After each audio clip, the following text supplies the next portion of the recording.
जादुई नल। जयपुर नगर में ताराचंद और दयावती नाम के पति पत्नी रहते थे। ताराचंद का गेहूं का कारोबार था, साथ ही वो एक छोटा किसान भी था। ताराचंद की जमीन में एक नल गड़ा हुआ था, जिसका पूरा गांव फ्री में पानी पीता था। सुनो दयावती, इस बार सरकार ने गेहूं पर 25 रुपए बढ़ाने की बात की है। मैं तो सोच रहा हूँ अपने पास जितना धन इकट्ठा है सबका गेहूं खरीद कर डलवा दूं। बात तो आपकी बिल्कुल सही है, ऐसे तो हमें बहुत मुनाफा होगा, लेकिन एक समस्या भी तो है। क्या? हम उस अनाज को रखेंगे कहाँ? जब कोई गोदाम नहीं बना है तो हम अनाज की सुरक्षा कैसे करेंगे? बात तो आपकी बिल्कुल सही है, अगर हम गोदाम बनवाते हैं तो अनाज किन पैसों से खरीदेंगे? यही तो मेरी समझ में नहीं आ रहा, लेकिन एक उपाय है, मगर उसमें घाटा भी हो सकता है। कैसा घाटा? क्यों ना हम घास के मकानों में गेहूं को रखवा दें। अब तो बरसात भी निकल गई है और जो रेट बढ़ते होते हैं वो 4 महीनों के अंदर बढ़ जाते हैं। 5 महीने से पहले बारिश आने का तो कोई सवाल ही नहीं उठता। दयावती अपने नाम की तरह ही बहुत भोली और दयावान होती है, इसलिए वो दूसरों को भी दयावान समझती है। आपने बिल्कुल सही सोचा है। अरे अगर बरसात आ भी गई तो हम गांव वालों की सहायता से उस पर पन्नी गिरा देंगे, और अगर ज्यादा हुई तो गांव वाले हमारा कभी किसी बात का विरोध नहीं करते, वो हमारा अनाज अपने मकानों में रखवा लेंगे। दोनों की राय मिलाकर गोदाम के पैसों से अनाज ले लेते हैं। ताराचंद का एक बेटा था मोहन।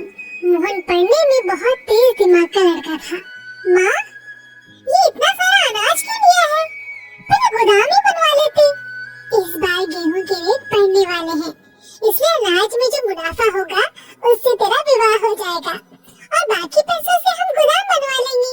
वही ताराचंद खड़ा हुआ माँ बेटे की बातें सुनकर बहुत हंसता है।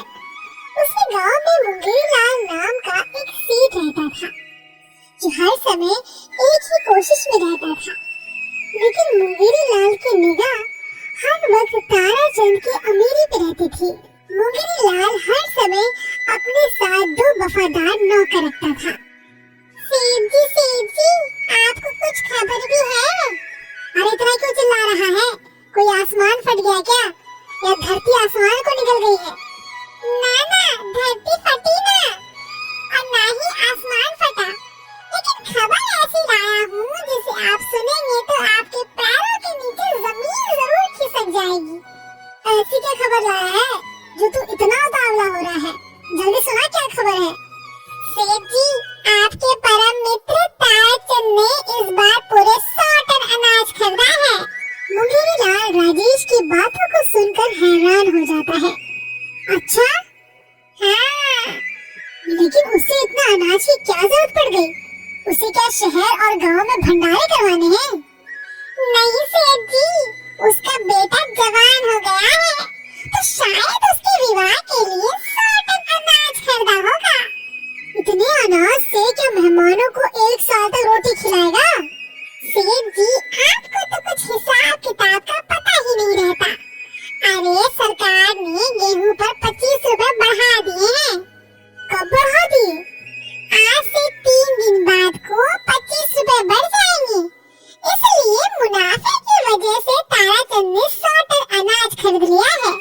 पैसे बढ़ते ही वो उस अनाज को बेच देगा और फिर आपसे भी अधिक अमीर हो जाएगा। मुंगेरी लाल को राजेश की बातों पर बहुत गुस्सा आता है। तुम मेरा नौकर है या उसका, जो इतनी बड़ाई कर रहा है? मुझसे अमीर इस गांव में और कोई नहीं हो सकता, चाहे मुझे इसके लिए कुछ भी करना पड़े। उधर ताराचंद और मोहन एक ही दिन में घास और छप्पर के मकान बनवाकर अनाज को रखवा देते हैं। अनाज रखते रखते शाम हो जाती है। पिताजी, अब घर चलते हैं, मुझे बहुत भूख लगी है और नींद भी आ रही है। हाँ चलो चलते हैं। ताराचंद और मोहन घर चले जाते हैं और खाना खाकर सो जाते हैं, लेकिन मुंगेरी लाल को नींद नहीं आ रही थी। मुंगेरी लाल राजेश और रोहन को उठाकर ताराचंद के अनाज के गोदामों में पहुंच जाता है। मैं देखता हूँ ये कैसे मुझसे अमीर होता है। मुंगेरी लाल ताराचंद के अनाज के गोदामों में आग लगा देता है। घास सूखी होने होने की वजह से कुछ मिनटों में ही पूरे गोदाम में आग लग जाती है और सारा अनाज जलने लगता है। मुंगेरी लाल और उसके नौकर वहाँ से भागकर अपने घर आ जाते हैं। ताराचंद, दयावती, रोहन और सभी गांव वाले वहाँ पर आ जाते हैं। हे भगवान, ये तूने क्या कर दिया? ये कैसी परीक्षा ले रहा है तू हमारे भगवान? ये तूने क्या कर दिया? मैंने तो अपना सब कुछ गिरवी रख दिया था। अब मेरे बेटे का क्या होगा?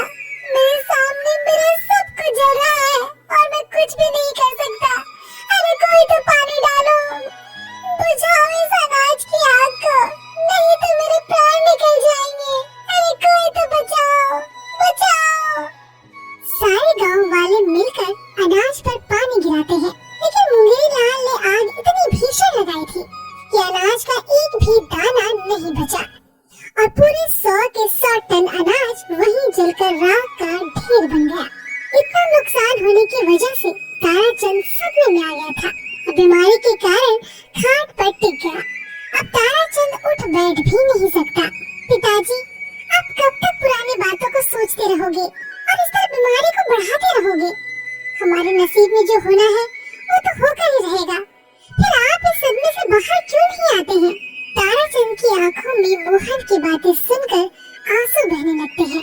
हे भगवान, हमने तो किसी का कुछ नहीं बिगाड़ा, फिर तूने हमारा बसा बसाया संसार क्यों उजाड़ दिया? उधर मुंगेरी लाल खुशी के पटाखे फोड़ रहा था। जितने पटाखे पटकाने हैं पटका लीजिए सरकार, अब तो आपकी पल्ले पल्ले होने वाली है, क्योंकि 100 टन अनाज तो आपने फूंक ही दिया और अपने अनाज के दाम को 4 गुना बढ़ा दिया। मैंने तुझसे कहा था ना, इस गांव में मुझसे अमीर कोई नहीं बन सकता। फिर ये ताराचंद तारे के समान है, जो मुझ जैसे सूरज के आगे कभी नहीं टिक सकता। मुंगेरी लाल और उसके दोनों नौकर खुशी के मारे हंसते हंसते पागल हो रहे थे और बेचारा मोहन ताराचंद की दवाई लाते लाते थक रहा था। ताराचंद की बीमारी के कारण मृत्यु हो जाती है और वो स्वर्ग सिधार जाता है। मोहन अपने पिता ताराचंद का दाह संस्कार कर देता है। ताराचंद के मरने के बाद ताराचंद की जमीन में गड़े नल का पानी धीरे धीरे सूखने लगा। पूरा गांव पानी के लिए परेशान हो गया।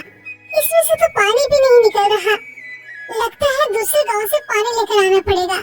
एक दिन नल के पास एक फकीर साधु आता है।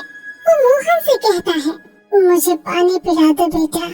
बाबा, इस नल में पानी नहीं है, मैं कहाँ से आपको पानी पिला दूं? कोई बात नहीं बेटा, मैं अभी इसमें पानी ला देता हूँ।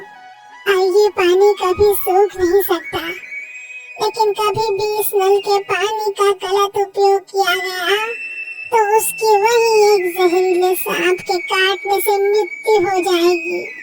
ऐसा कहकर वो फकीर साधु अपने कमंडल में से एक बूंद पानी का नल में डाल देता है और नल में पानी फिर से आने लगता है। कुछ दिन बाद मोहन के बहुत ही खास मित्र सोहन मोहन के घर आता है।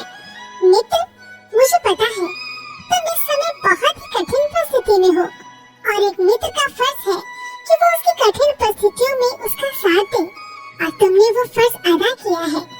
जब मैं कठिन से कठिन परिस्थिति में फंसा था तब तुमने मुझे निकाला।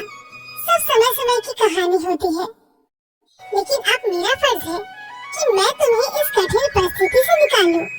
देखो, तुम्हारे पिताजी संसार को छोड़कर चले गए और तुम्हारी माताजी से अब काम नहीं होता, तो मैं चाहता हूँ कि तुम मेरी बहन से अपना विवाह कर लो। लेकिन मेरे पास तो इस समय धन ही नहीं है, मैं कैसे विवाह करूँगा? कोई बात नहीं, तुम्हारे विवाह में जितना धन लगेगा वो सब मैं खर्च करूँगा। सोहन अपनी बहन रजनी के साथ मोहन का विवाह कर देता है। दोनों का जीवन ठीक चल रहा था। एक दिन मुंगेरी लाल ताराचंद के घर आता है। आइए ताऊजी, बैठिए। मैं यहाँ बैठे नहीं आया, मुझे मेरे पैसे वापस दे दो, नहीं तो मैं तुम्हारी सारी जमीन हड़प लूंगा। क्योंकि ताराचंद ने जो 10 साल पहले मुझसे कर्ज लेकर अनाज इकट्ठा किया था और उसमें आग लग गई थी, वो मेरे ही पैसों का था। अगर तुम पैसे नहीं दोगे तो ताराचंद ने जमीन गिरवी रखी है, मैं उसे हड़प लूंगा। मोहन के पास देने के लिए कुछ नहीं होता। हमारे पास कुछ नहीं है, आप वो जमीन रख लीजिए, मैं शहर जाकर नौकरी करके अपने परिवार का खर्च उठा लूंगा। ठीक है, तो आज के बाद उस जमीन की तरफ आंख उठाकर देखना भी मत। इसे कहते हैं सेठ जी, आम के आम और गुठलियों के दाम। अरे जमीन तो मिली ही, लेकिन उसमें जो नल है उसका पूरा गांव पानी पीता है, वो भी फ्री में। तो अब नहीं पिएगा। मुंगेरी लाल नल के पास खड़ा हो जाता है और जब गांव वाले पानी पीने के लिए नल के पास आते हैं, अब ये नल हमारा हो चुका है, इसलिए तुम सबको एक घड़े के 1 रुपए देने होंगे, तभी तुम इस नल का पानी ले सकते हो। गांव वालों ने सोचा दूसरे गांव से पानी लाना पड़ता है, इससे अच्छा है कि 1 रुपए में एक घड़ा पानी यहीं से ले लिया जाए।